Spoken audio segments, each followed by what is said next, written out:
we the way ni tie ye nana Apau Wiafe Ababio Sanwoansan dodo na efre Sanwoansan eno no hemahene no nana na eyi ni tie se de nana da bi o ye ne niema ne nim se ne obeto aso pra enya sempeto abra nwom kro ni twaguo ndie na nana edadan ho ndie ene ene ebeyire wo hapapapa boma ye hwe kakra na ye nto aso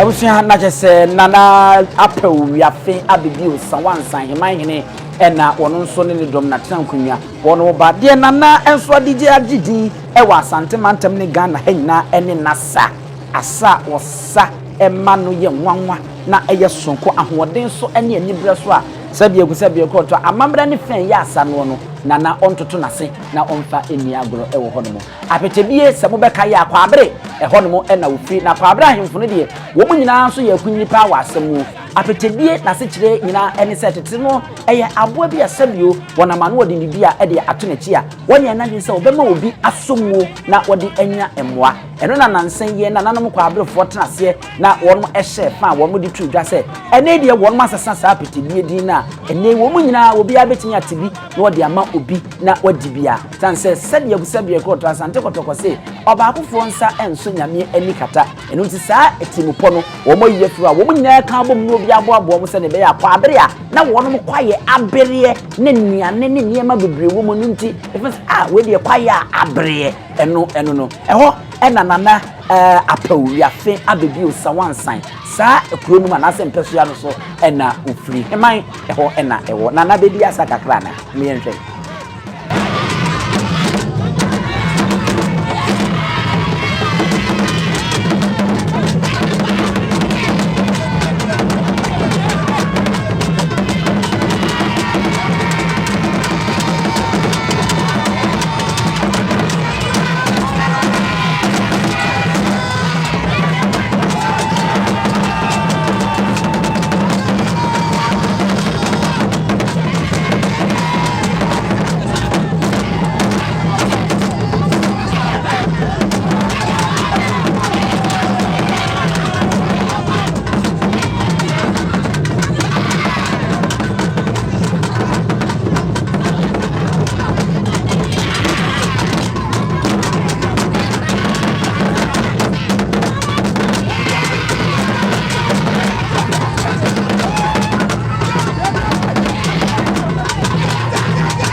abusia nana Apau Wiafe Ababio Sanwoansan eno no etuma na wafra no se wo penidi efe ne bohan ya nantuo sabie ko to unia nantuo a umfra ne sei omo nantu pempem ho no te se nana Apau Wiafe Ababio Sanwoansan no wom na ya no motaa efra won no entuma saa bohan ya nantuo a ebeji din a eda so e won no anya asempeto a eno na wafra ne ntuma ne din o na emum se de wasi efra no no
nti ne ebube ne bre ben se ebube ebe ye de den kura preko enim sebe odwampopo bi esi kuro ni mu a wase wadoro sra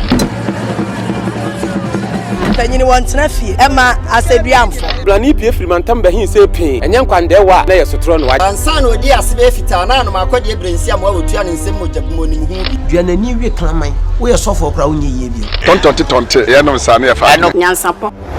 abone ntakra na mane yakese na ntakra abone de fanyinam kwatere kwa mada woro mantuma ye fe ni din de sey ni din do Obama akola wa no so pese otrimu osuma ense bratam the first ne honhon hia na America sa sebe ka ya twere ni mu nyame nai ebu afaso enye de ya twere ni mu twa nyame sebedi akone be kwen bodi atwede na se kofi nro ni ya aben ntime nyina ni mu ampata na wo ya de